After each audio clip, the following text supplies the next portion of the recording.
est la vie et qu'elle l'est en abondance. Amen. Merci. Vous pouvez vous asseoir.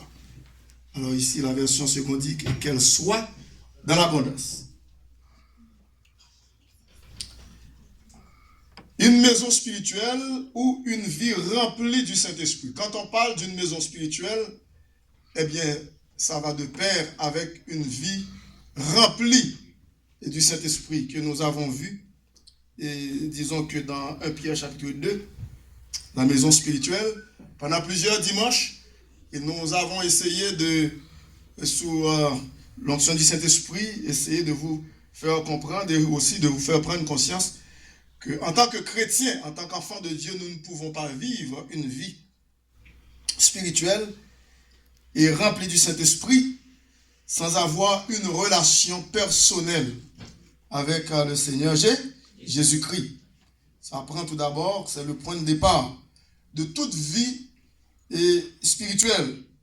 Pour vivre une vie spirituelle remplie, épanouie, absolument ça prend une relation personnelle avec notre Seigneur Jésus-Christ. Parce qu'en dehors de lui, impossible.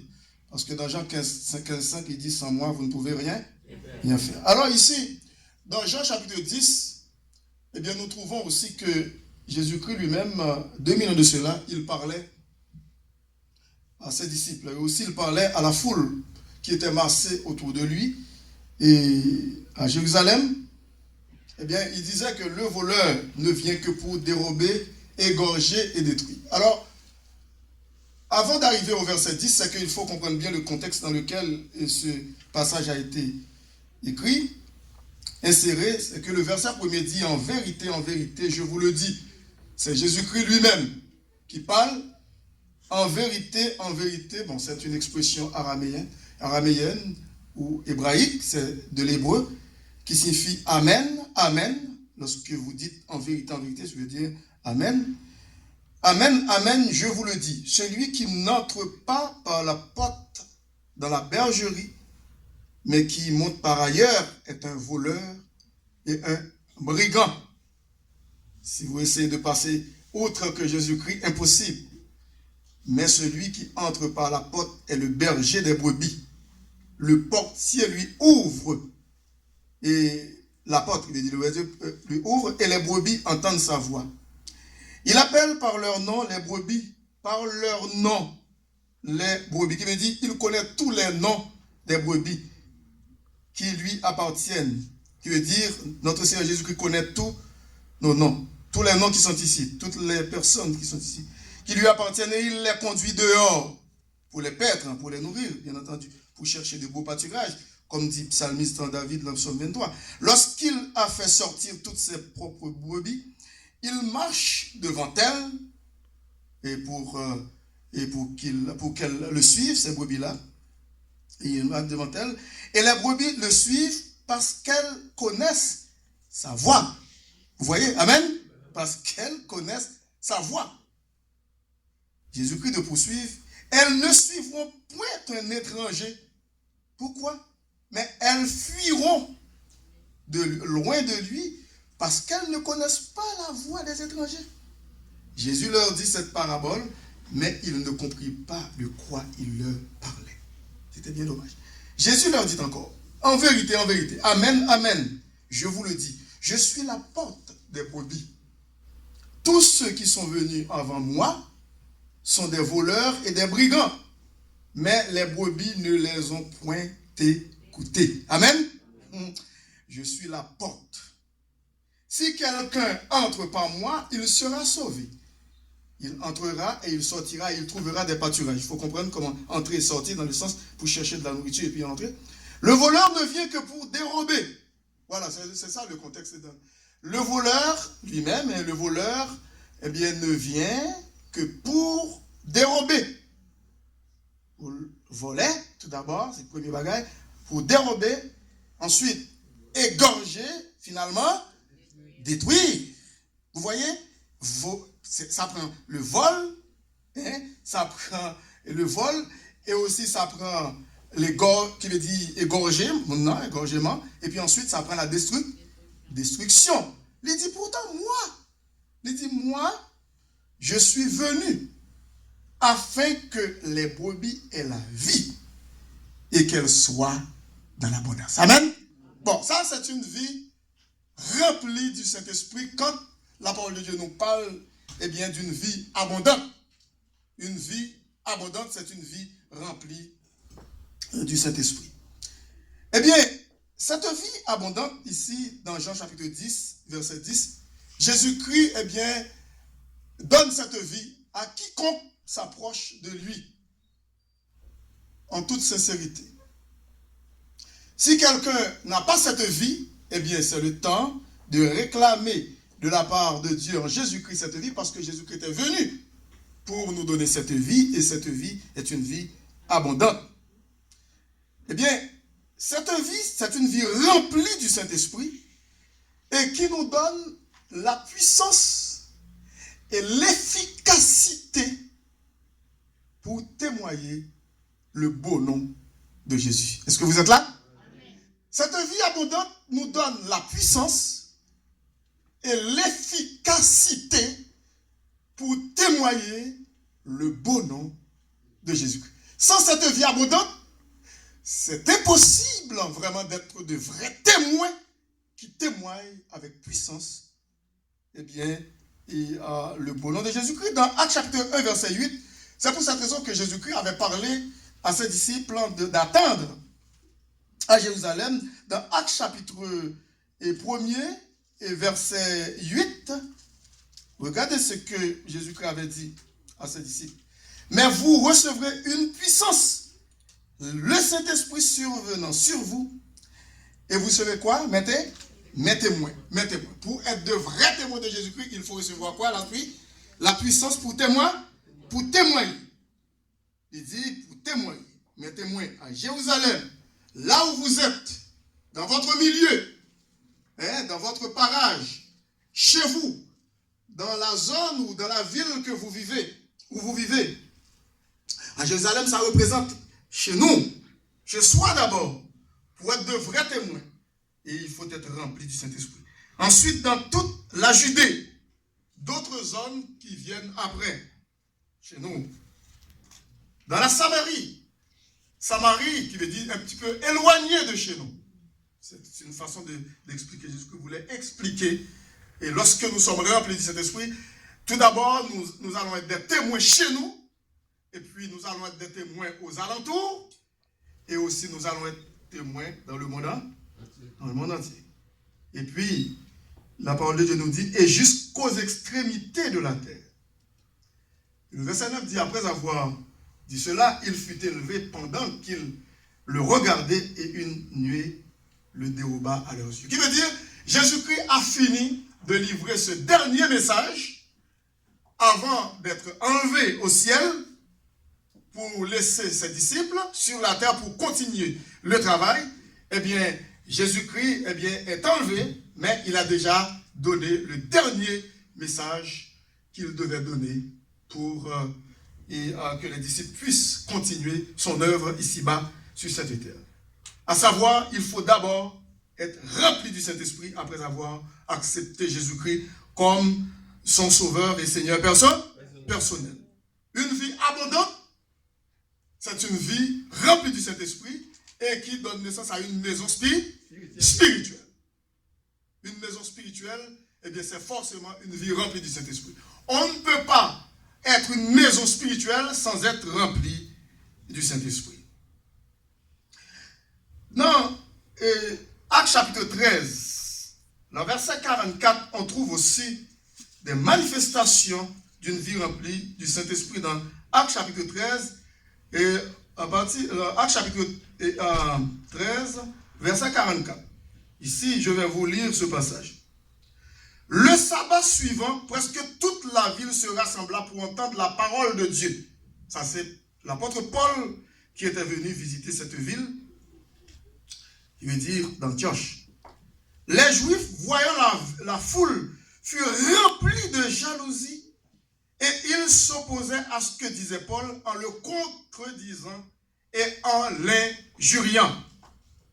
Paul et Barnabas leur dit avec assurance, c'est à vous premièrement, vous les Juifs, C'est à vous, premièrement, que la parole de Dieu devait être annoncée. Mais, puisque vous la repoussez, et que vous vous jugez vous-même indigne de la vie éternelle, voici, nous nous tournons vers les païens.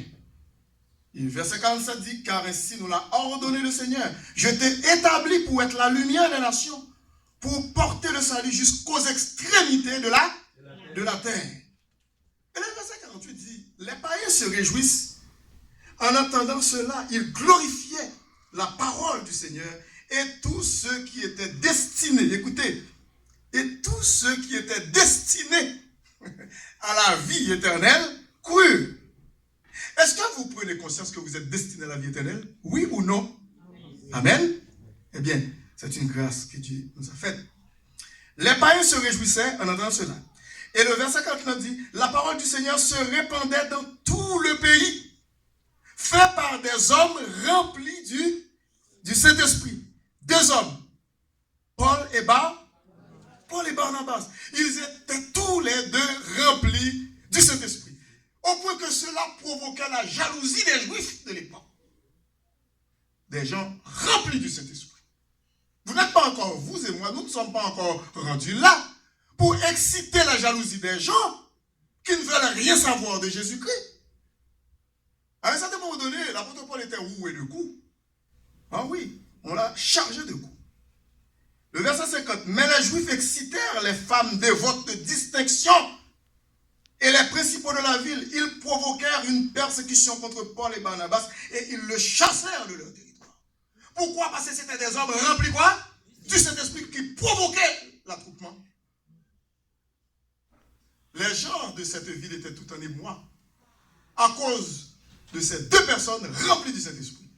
Il a fallu seulement deux personnes dans une ville pour bouleverser la ville. Est-ce que vous êtes là avec moi? Mais ici au Canada, ici à Montréal, nous sommes plusieurs églises. On n'a pas encore réussi à bouleverser la ville de Montréal.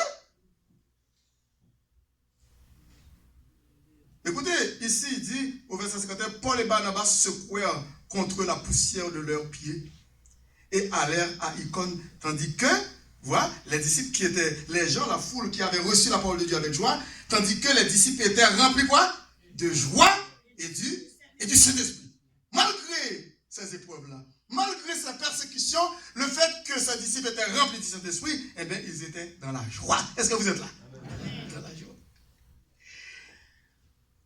Jésus-Christ dit, je suis venu afin que mes brebis aient la vie et qu'elle l'ait ou qu'elle soit en abondance. Laissez-moi vous dire que si vous vivez une vie abondante en Jésus-Christ, malgré les persécutions, vous allez servir Dieu, notre Seigneur Jésus-Christ, avec joie. Vous vous souvenez de l'apôtre Paul dans la prison? Avec Silas, qui s'appelle aussi Silas. Lorsqu'il était incarcéré pour la cause de l'évangile, qu'est-ce qu'il faisait dans la prison? Il chantait. Est-ce que vous êtes là? Est-ce que nous sommes arrivés là? Non. Non. Ils étaient persécutés à cause de leur foi, leur témoignage, la prédication de l'évangile. Eh bien, les autorités de la ville les ont jetés en prison. Ils chantaient. Pendant qu'ils chantaient, il y avait un tremblement de terre. Ça veut dire pendant qu'ils louaient le Seigneur dans les épreuves, Dieu intervenait. Oui, c'est ça. Qui veut dire, rien ne peut arrêter un chrétien vivant sous la puissance du Saint-Esprit. Rien ne peut contre une église sous la puissance du Saint-Esprit. Une église, une maison spirituelle, rien ne peut contre elle, parce que c'est la puissance de Dieu qui agit. La parole de Dieu nous dit ça. Dans Romains chapitre 1, verset 16, je n'ai point honte de l'évangile, car c'est la puissance de Dieu pour le salut de quiconque croit. C'est ça que Jésus-Christ voulait dire lorsqu'il disait, eh bien, je donne ma vie éternelle à mes brebis, et mes brebis ne périront jamais, et personne ne les ravira de ma main, parce que ces chrétiens-là sont remplis du Saint-Esprit. Je suis le bon berger. Au verset 11, le bon berger donne sa vie pour ses brebis, mais le mercenaire, le mauvais prédicateur, le voleur, il cherche son intérêt à l'intérieur de sa poche. Regarde. Mais le mercenaire, verset 12, qui n'est pas le berger et à qui n'appartiennent pas les brebis, voit venir le loup. Qu'est-ce qu'il fait? Il prend la fuite. Il abandonne les brebis et prend la fuite. Vous voyez? Prend la fuite. Parce qu'il n'était pas appelé. C'est vrai? Prend la fuite. Et le loup les ravit. Il les disperse. Vous voyez? Jésus-Christ donne la réponse. Pourquoi le mercenaire agit ainsi? C'est simple. La réponse était simple. Au verset 13, le mercenaire s'enfuit parce qu'il est mercenaire. Vous voyez? C'est une réponse très simple. Vous n'avez pas besoin de chercher midi à 14h. Pourquoi le mercenaire s'enfuit en laissant les brebis du Seigneur? Jésus-Christ dit, mais parce qu'il s'appelle mercenaire. C'est comme si vous dites, mais pourquoi le voleur a volé? Mais parce qu'il est voleur. C'est simple. Il n'y a pas de choses à dire. Ne cherchez pas de midi à 14h pour résoudre un problème déjà résolu. Et puis, même le verset 13, il continue, il dit, et qu'il ne se met point en peine des brebis. Il dit, je suis le bon berger. C'est après avoir expliqué au verset 10 que le voleur ne vient que pour dérober, égorger et détruire, mais moi je suis venu afin que mes brebis aient la vie et qu'elle soit dans l'abondance, qu'elle est en abondance. Il dit tout ça après. Le verset 14, il dit, je connais mes brebis et elles me connaissent. Vous voyez, c'est une relation, pas une relation à sens unique, mais dans les deux sens. Est-ce que vous prenez conscience que Jésus-Christ vous connaît? Amen. Amen. Est-ce que vous connaissez aussi Jésus? Amen. Parce que c'est une relation dans les deux sens. Vous voyez, parce qu'il dit ça au verset 14, je connais mes brebis et elles me connaissent. Le verset 15 dit, comme le Père me connaît et comme je connais le Père, il dit, et je donne ma vie pour mes brebis. Et puis, le verset 27, qu'est-ce qu'il dit au verset 27? Mes brebis entendent ma voix. Vous voyez? Souvenez-vous que Jésus-Christ avait dit auparavant que mes brebis ne vont pas suivre un étranger parce qu'elles ne connaissent pas la voix des étrangers. Mais lorsque Jésus-Christ parle, elle reconnaît sa voix, cette brebis-là. Mais mes brebis entendent ma voix, je les connais et elles me suivent. Et puis le verset 28, c'est ça qui nous donne l'assurance que nous sommes sauvés pour l'éternité. Le verset 28 dit, je leur donne quoi? La vie éternelle. Et elles ne périront jamais. Déjà, vous comprenez qu'est-ce que ça veut dire? Elles ne périront jamais. Et puis il dit, et personne ne les ravira. Il n'y a personne dans l'univers qui puisse nous ravir de la main de Jésus. Est-ce que vous êtes là? Est-ce que vous êtes content d'entendre cela? Oui. Et puis, Jésus-Christ de poursuivre, il dit, au verset 29, mon Père qui me les a donnés est plus grand que tous. Et personne ne peut les ravir de la main de mon Père. Et puis il dit, moi et le Père, nous sommes un. Vous voyez que si nous voulons vivre pleinement notre vie spirituelle en Jésus-Christ, eh bien, cette déclaration a été déjà faite pour nous. Et bien, qui me dit, cette vie est à notre portée, est à notre disposition. C'est à nous-mêmes que pour nous devons faire des démarches nécessaires pour nous prendre vie ça.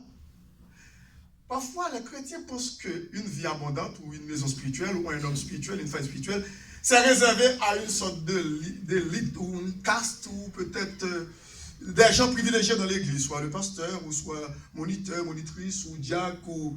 Non, ancien. Non, pas du tout. C'est réservé à tous les gens qui ont accepté Jésus-Christ comme le sauveur et Seigneur personnel. Le second signe de celui qui accepte Jésus-Christ comme son sauveur personnel rempli du Saint-Esprit, eh bien, c'est le discernement spirituel. Savoir discerner le bien du mal. C'est le discernement spirituel. Dans Actes chapitre 13, verset 56 à 47, on l'a vu. Dans Matthieu 15, 24, on n'aura pas le temps de tout dire, parce que le temps nous fait défaut. Dans Luc 2, verset 32 aussi, et nous trouvons aussi, dans Matthieu 7, verset 15, et Jean 4, verset 1 à 3, tout cela, le discernement spirituel. Et par exemple, si nous lisons dans Matthieu 15, verset 24, et juste un passage, et Matthieu chapitre 15, verset 24. Il a dit ici, il répondit, je n'ai été envoyé qu'aux brebis perdues de la maison d'Israël, parce que Jésus-Christ avait discerné la première, qui veut dire la première obligation ou la première priorité de prêcher l'évangile, c'est tout d'abord aux Juifs, et puis ensuite à nous. Parce qu'il était venu d'abord pour les Juifs, et les Juifs l'ont refusé. Mais à tous ceux qui l'ont reçu, à ceux qui croient en son nom, elle a donné quoi, la parole faite chair, le pouvoir de devenir enfant de Dieu. Il faut savoir discerner qu'est-ce que la parole de Dieu a déjà comme provision. Troisième manifestation d'une vie remplie du Saint-Esprit. D'après Galates chapitre 5, verset 22. Et puis nous allons voir aussi Jean chapitre 15. Galates chapitre 5, verset 22, il est dit, depuis au verset 16, il y a quelque chose qui est intéressant que vous connaissez très bien. Il dit, je dis donc, marchez selon l'esprit. C'est le verset 16. Il dit, marchez selon l'esprit et vous n'accomplirez pas quoi? Les désirs de la chair. Et puis il dit au verset 17, car la chair a des désirs contraires à ceux de l'esprit. Et opposés. Il dit, et l'esprit en a de contraires à ceux de la chair. Il dit, ils sont opposés entre eux. Ils sont ennemis, afin que vous ne fassiez point ce que vous voudriez. Il dit, si vous êtes conduit par l'esprit, vous n'êtes point sous la loi. Écoutez, regardez les œuvres de la chair. Or, les œuvres de la chair sont manifestes et sont évidentes. Ça saute aux yeux. Ce sont l'impudicité. Une maison spirituelle ou un homme ou une femme spirituelle ne peut pas se complaire dans l'impudicité. L'impureté, la dissolution, ensuite l'idolâtrie, ensuite la magie, les inimitiés, c'est presque comme les querelles, les jalousies, les animosités, les disputes, les quoi? Les divisions, les sectes, ensuite l'envie, l'ivrognerie, les excès de table et les choses semblables. Ce sont des chrétiens qui marchent selon la chair. Ils ne sont pas remplis du Saint-Esprit. Comme ça, ils ne peuvent pas marcher avec le Seigneur d'une manière victorieuse. Ouais. Je vous dis d'avance, comme je l'ai déjà dit, que ceux qui commettent de telles choses, lorsque vous voyez ici commettre, ce n'est pas juste pour un temps, mais c'est vivre, non. Cela veut dire ceux qui vivent même dans cet état démontrent qu'ils ne sont pas enfants du Seigneur. Lorsque vous vivez comme ça, vous vous installez pour vivre comme ça, dans cet état, c'est une preuve que vous n'avez pas été régénéré par le Saint-Esprit de Dieu et voire rempli du Saint-Esprit. Que ceux qui commettent de telles choses n'hériteront point le royaume de Dieu. Vous voyez, c'est clair. C'est quoi le verset 22? Le contraire de ça. Mais le fruit de l'esprit, c'est l'amour. Vous voyez? La joie, la paix, la patience, ensuite la bonté, la bénignité. Je pense que la bénignité, vous pouvez voir ça dans d'autres... C'est quoi? Non, la bénignité, là, il y a un autre verset 22, là, la bonté, la bienveillance. Moi, j'ai ici la bienveillance. Alors, bénignité ou bienveillance? La fidélité. Et je pense qu'il y a la foi ici. La foi, parce qu'il y a d'autres, c'est ça. Il y a d'autres versions que, au lieu de dire la fidélité, c'est la foi. La paix, la patience, la bonté, la bienveillance, la foi ou la fidélité, la douceur, et puis ensuite la tolérance. Ça, c'est le fruit de l'esprit. Ce sont les caractéristiques même de la vie de Jésus-Christ. C'est une vie remplie du Saint-Esprit. Un homme, une femme, comment spirituelle. D'où une maison spirituelle. Et puis le verset 25 dit, 24 dit, ceux qui sont à Jésus-Christ, ceux qui sont à Jésus-Christ font quoi? Ont crucifié la chair avec ses passions et ses désirs. Ils l'ont crucifié. Ce n'est pas eux qui font des efforts pour crucifier sans l'aide du Seigneur, parce que sans Jésus-Christ, nous ne pouvons rien faire, mais c'est avec l'aide du Saint-Esprit, eh bien, il crucifie la chair avec ses passions et ses désirs. Et c'est pour cette raison que l'apôtre Paul dit, si nous vivons par l'Esprit, si c'est par l'Esprit que nous vivons, eh bien, montre-le. Hein? Marchons aussi selon l'Esprit. Si nous vivons par l'Esprit, marchons aussi selon l'Esprit. Si c'est par l'Esprit que nous pouvons vivre, parce que le Saint-Esprit de Dieu habite en nous, il nous a régénérés pour nous faire devenir enfants de Dieu, eh bien, pouvons-le. Par notre marche, notre consécration comme enfants de Dieu, des gens spirituels, une maison spirituelle. La manifestation d'une vie remplie du Saint-Esprit, c'est que nous portons du fruit. Dans Galates chapitre, dans Jean 15, aussi, dans Jean chapitre 15, écoutez ce que Jésus-Christ dit dans Jean chapitre 15. Je suis le vrai cep et mon Père est le vigneron.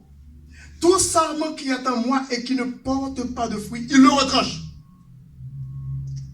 Quand on retranche une branche, il n'y a pas de vie. On ne peut pas respirer du fruit. Il le retranche. Il dit, et tout sarment qui porte du fruit, toute branche qui porte du fruit, il l'émonde afin qu'il porte encore, qui ça? Plus de fruits. Alors, tout d'abord, plus de fruits, mais beaucoup de fruits va venir après. Regardez, c'est graduel, hein, c'est de façon progressive.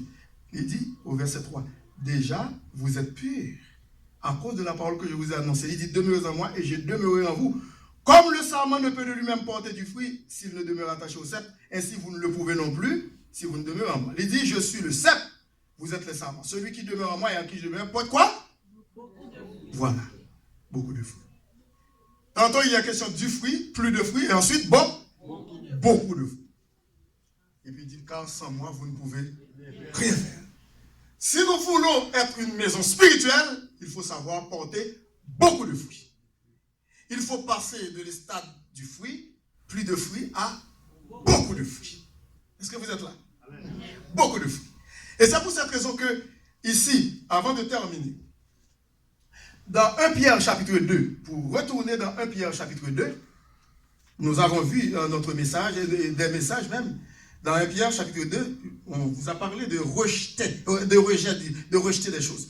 Au verset 1er, il dit, chapitre 2, rejetant donc toute méchanceté et toute ruse, la dissimulation, l'envie et toute médisance, désirez, comme des enfants nouveau-nés de l'esprit spirituel, c'est-à-dire la parole de l'esprit spirituel et pur, afin que par lui vous croissiez. Croissier veut dire grandir, croître pour porter beaucoup de fruits, pour le salut. Et puis, au verset 9, il nous dit qui nous sommes, hein?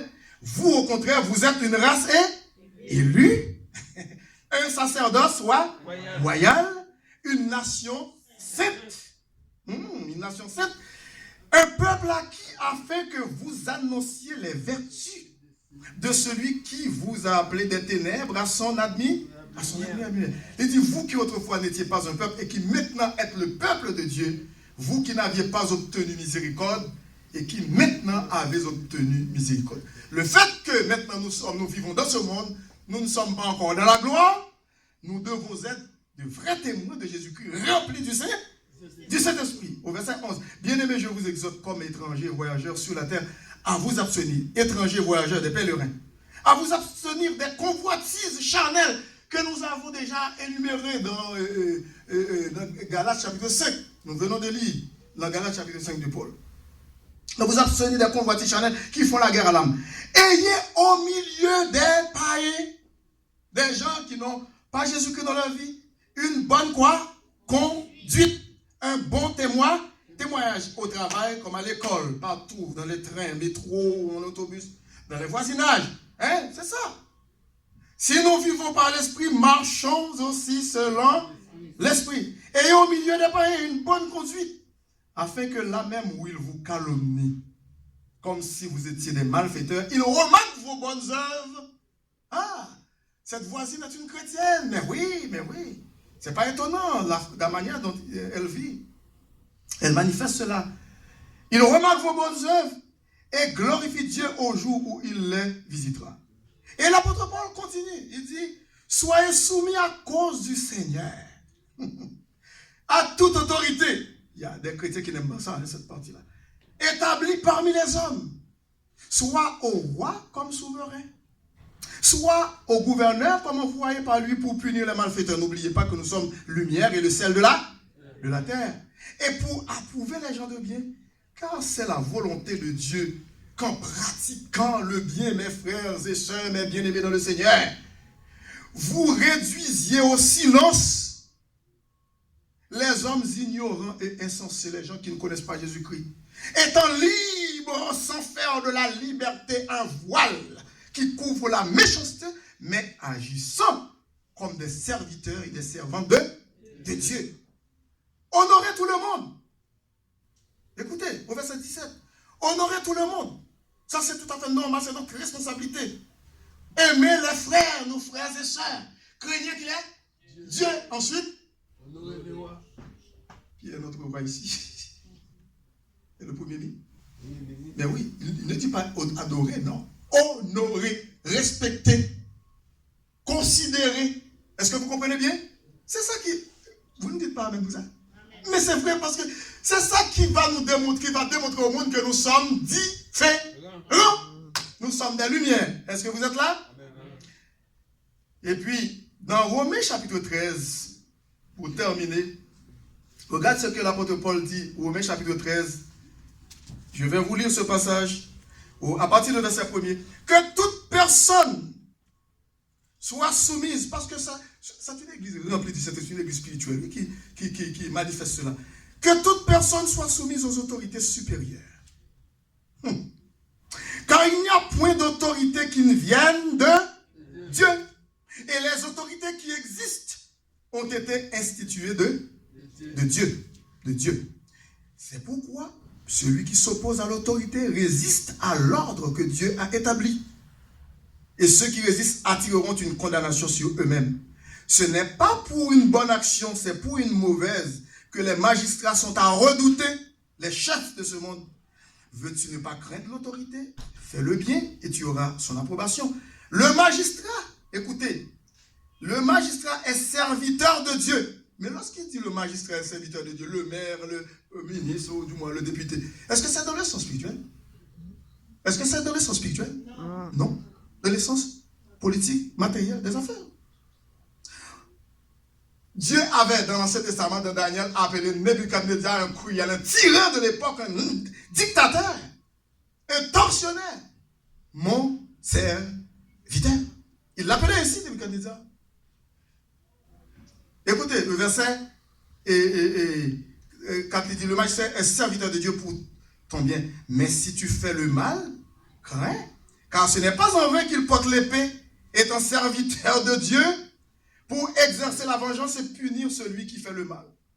Il est donc nécessaire d'être soumis, non seulement par crainte de la punition, mais encore par motif de conscience.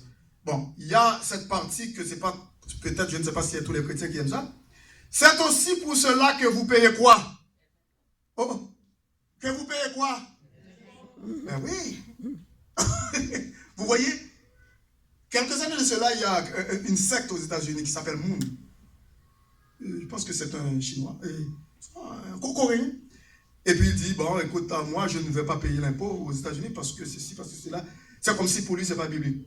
C'est aussi pour cela que vous payez les impôts, car les magistrats sont des ministres de Dieu entièrement appliqués à cette fonction.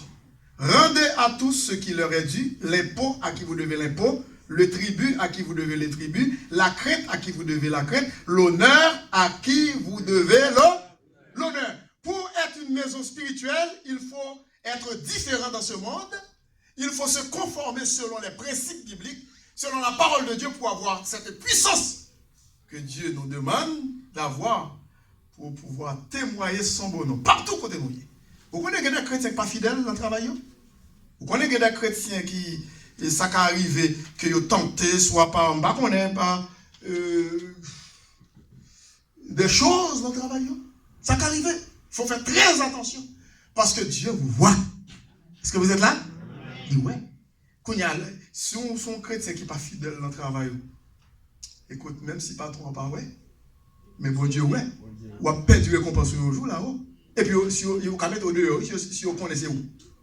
Ou déjà perdu travail ici-bas, mais vous avez perdu ça, récompense là-haut. Et pour vous, pas fort, pas puissant pour témoigner. Vous n'avez pas de puissance pour témoigner. Est-ce qu'on l'a avec moi? Il faut que vous montrez aux différents. Une maison spirituelle, un chrétien rempli du Saint-Esprit.